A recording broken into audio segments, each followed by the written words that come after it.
November 12, 1942, Richmond, California.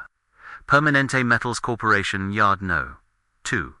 The sirens wailed at dawn as a slender gray hull slid into San Francisco Bay. A banner on the bow proclaiming a time that sounded like a misprint. Built in 4 days, 15 hours, 29 minutes.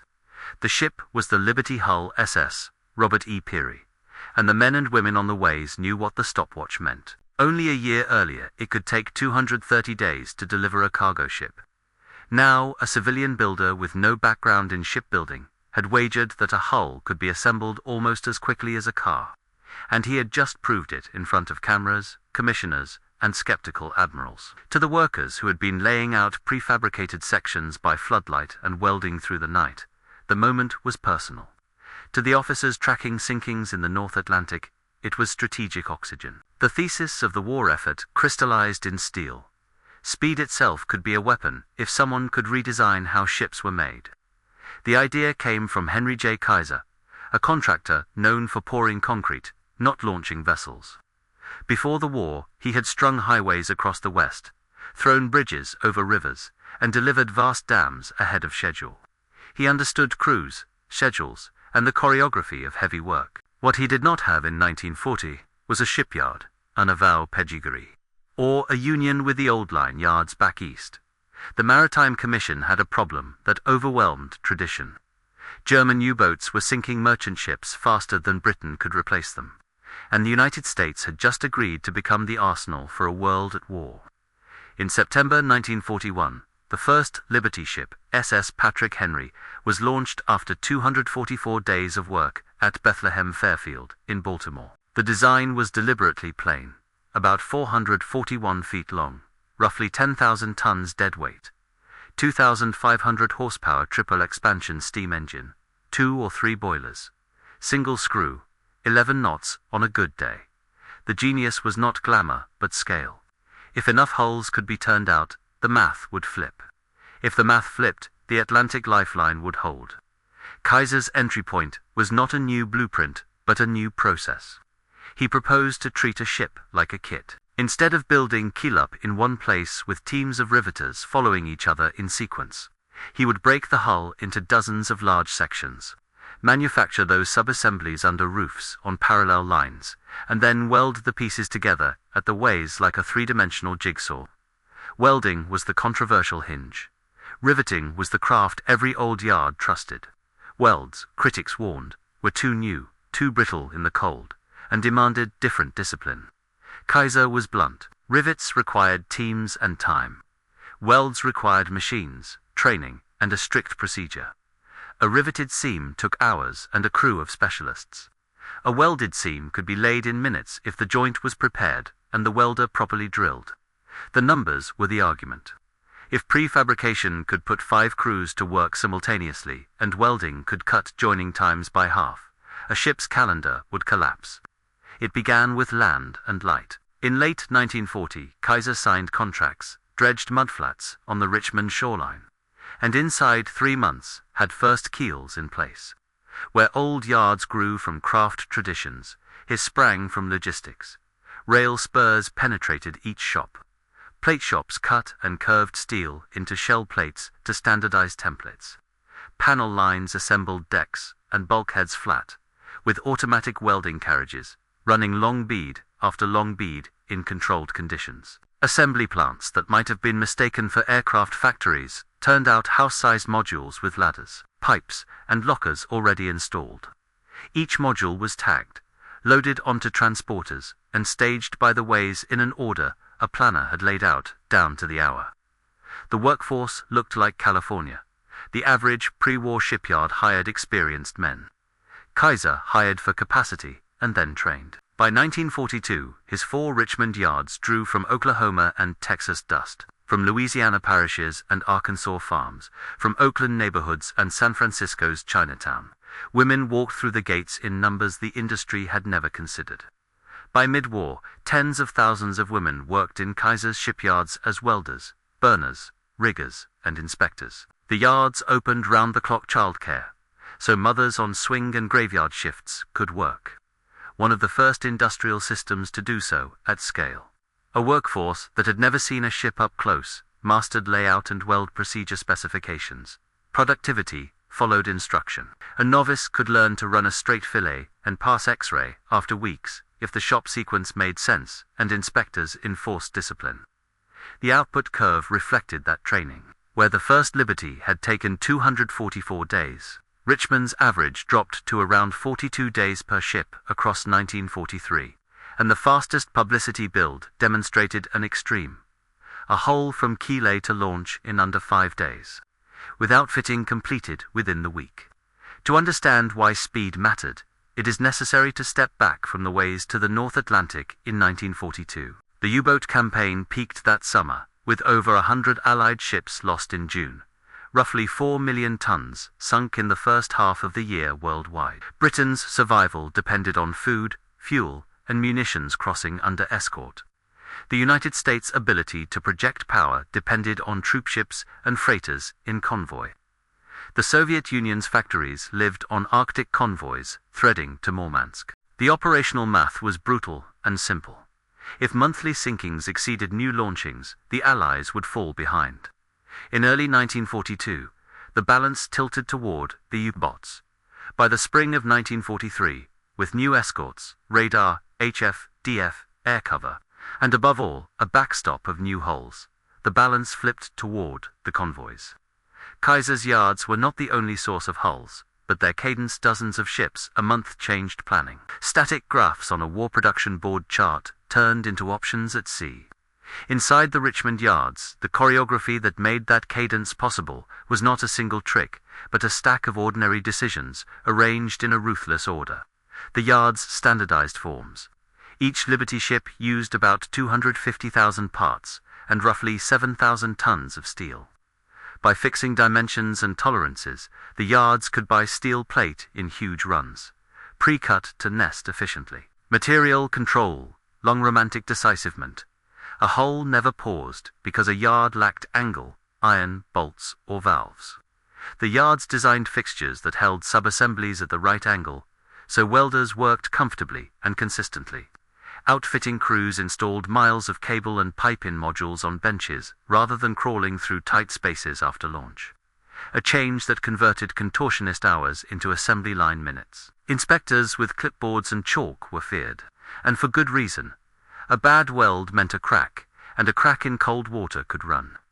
By mid-war, the industry learned to dog-bone openings, to radius hatch corners, to preheat thick joints, and to add crack-arresting straps at vulnerable seams. Failures in brittle conditions in 1943 and 1944 forced design changes. The yards did not deny the physics. They adapted procedures and returned to production with better joints and inspectors whose authority was absolute. What Kaiser brought, that old yards did not, was the contractor's way of breaking a job into paths and measuring every path against a date. He posted giant boards with milestones. Days to keel, days to launch, days to trials.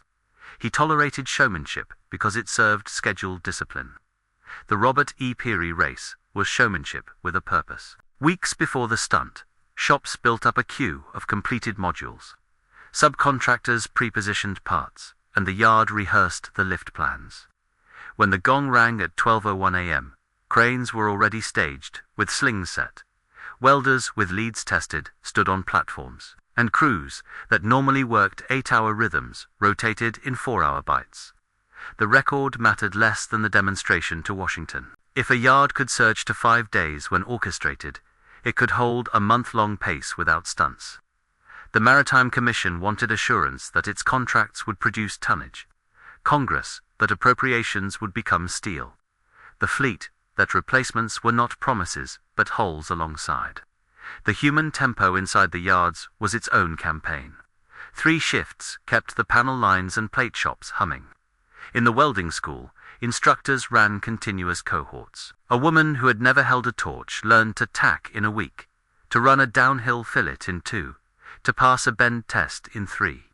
Instructors graded beads like teachers grade penmanship, because a sloppy bead could hide slag, porosity, or lack of fusion that an X-ray would catch later at gruesome cost. A worker who failed a test did not disappear.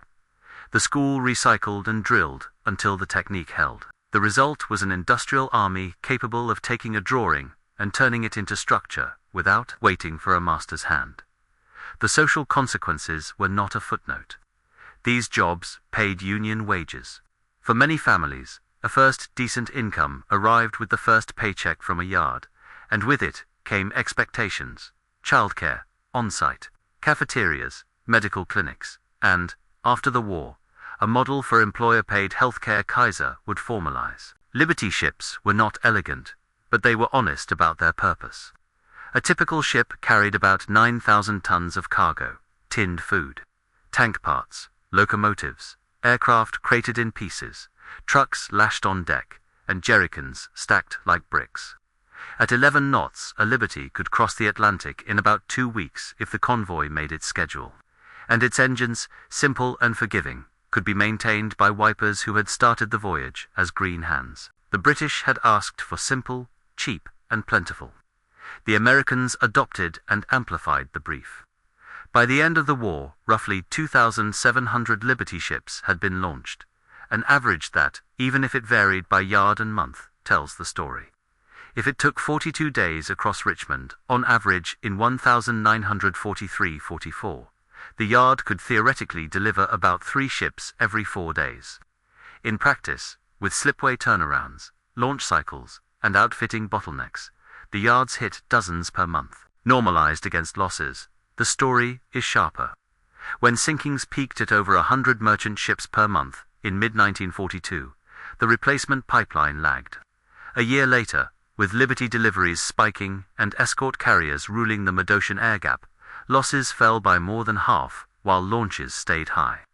Mass does not think, but it changes everything those who do think can attempt. Kaiser's reputation, as the civilian with an impossible idea, was earned not because he discovered welding or prefabrication.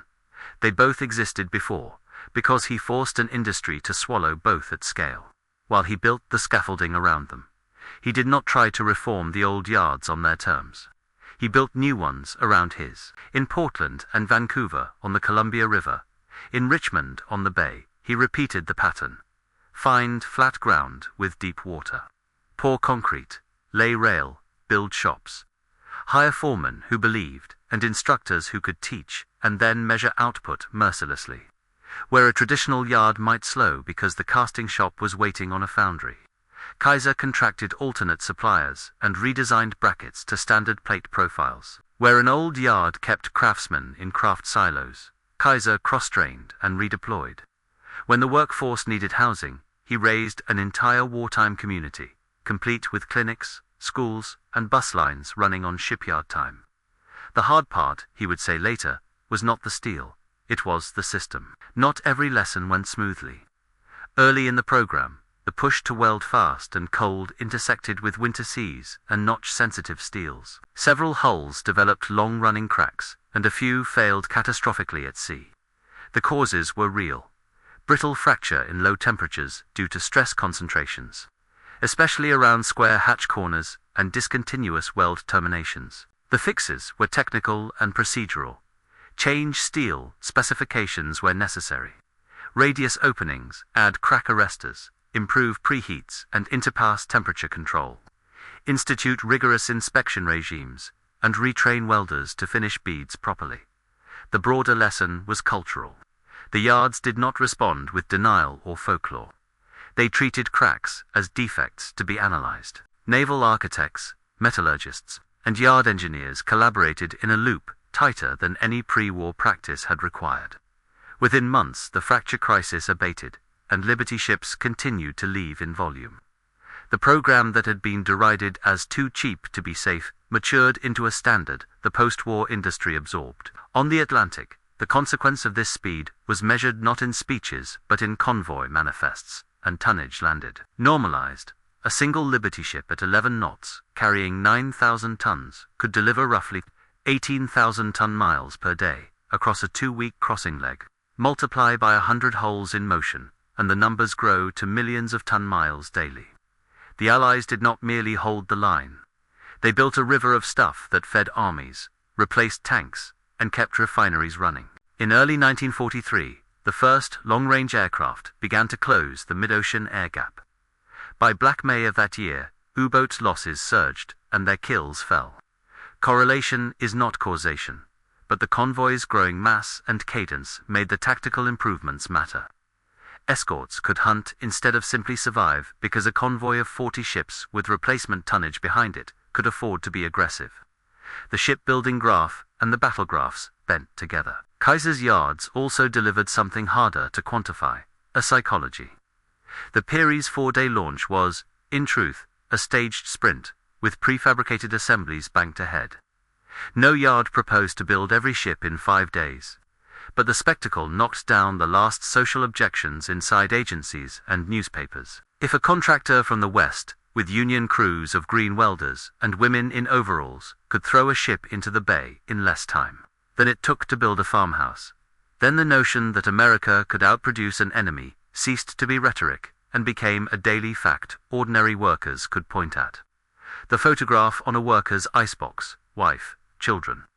A grey hull sliding off the ways connected family pride to national arithmetic. A schedule pinned to a foreman's war module M17 to Line 4 by Thursday connected that pride to the next launch. The cascade of effects extended beyond the Atlantic. In the Pacific, where distances made tonnage per day even more punishing a metric, Liberty ships and their faster Victory successors moved bases forward. Seabees bulldozed coral, engineers poured runways, and convoys filled with lumber, fuel, and steel threaded south and west. A ship that could be ordered in January and launched in March mattered in a theater where campaigns pivoted on whether airfields could be supplied at 3,000 tons per day rather than 2,000. The production tempo also freed naval yards to focus on warships. If merchant tonnage could be delivered reliably from dedicated yards, the big Navy yards could concentrate machinists and fitters on destroyers, carriers, and landing craft. Specialization of labor at the national level, the same logic that divided a Liberty into modules, became a war plan. What did the enemy do in response to shipbuilding as an operational variable? One answer is numerical escalation. Germany commissioned more U-boats, experimented with new torpedoes, tried snorkels and faster designs, and shifted tactics. But submarines are not conjured. Crews take months to train. Pens take years to pour. As Allied air and escort numbers rose, U-boats' survivability fell. And as survivability fell, patrol time shrank. A boat that must spend more hours submerged is a boat that intercepts fewer convoys. A campaign that began with U-boats choosing their fights ended with U-boats avoiding them. The new hulls were not the only cause, but they made tactical gains sustainable. The axis between a welder's arc in California and a Wolfpack's decision in the North Atlantic was indirect but real. The Liberty program's most telling numbers become clearer when normalized across the entire war.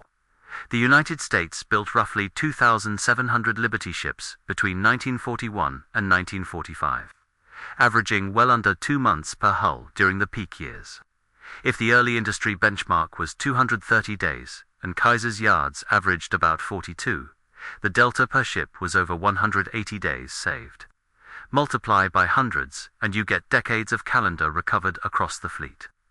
Time was the scarcest currency. By compressing construction, the program turned time into hulls, and hulls into options. The innovation was less about a single trick than about making a dozen correct decisions in the correct order, enforcing them without exception, and measuring the result every shift. Kaiser emerged from the war with a reputation forged as much in clinics as on ways. The shipyard's health plan, invented to keep workers healthy enough to hit production goals, evolved into a post-war medical system that still carries his name. The wartime childcare that had made round-the-clock work possible closed after the emergency, but its example lingered. The training schools hired to teach women and men to weld seeded an industrial memory that outlived the contracts, and the yards themselves, stripped of launchways and cranes, left behind neighborhoods where a generation had learned that a person with no pedigree could do specialized work if the system treated training as a right, not a favor. There is a temptation to label the Liberty program a triumph of American bigness, the acreage, the tonnage, the payrolls, and leave it there. But the more precise lesson is the civilian who broke the calendar did so by refusing to accept that the calendar was a law. He deconstructed a ship into logic, taught that logic to people who had never seen waterborne steel, and aligned thousands of small acts so tightly that a crane could set a deckhouse into position to the minute. The same plan confronted its own errors, the fracture crisis, by measuring and adjusting instead of hiding and hoping. In war, those habits add up to something as concrete as a hull number. By the time the cheering around the Peary's launch faded, the work of proving the record was not a one-off resumed in Richmond. Cranes picked modules, welders struck arcs, inspectors chalked marks, burners cut plate for the next ship in line. Across the bay, crews on the SS Jeremiah O'Brien and SS John W. Brown's sister ships loaded with beans. Tank treads and aviation fuel went to sea into grey water, where weather and war reduced every plan to what held up under force. A Liberty built in 42 days that delivered 5 round trips in a year moved roughly 180,000 tons of cargo on the lane where it mattered. Multiply that by a fleet of hundreds, and the logistical river that carried the war to Germany and Japan becomes visible. Long after the war, when the record books still noted that one hull went from keel to launch in 4 days and some change, historians circled back to the question implied by that banner on the Peary's bow. How did an outsider force a tradition to bend? The answer is concrete, not mystical. He built new yards on blank ground. He prefabricated ruthlessly. He welded and then welded better. He trained ordinary people like experts and expected expert work from them. He posted schedules like commandments and treated deviations as problems to solve rather than reasons to slow. He accepted that failures would come, and he built a mechanism to learn from them fast. And above all, he matched an industrial rhythm to a strategic need, measured not in speeches but in lives delivered and lives saved across cold water.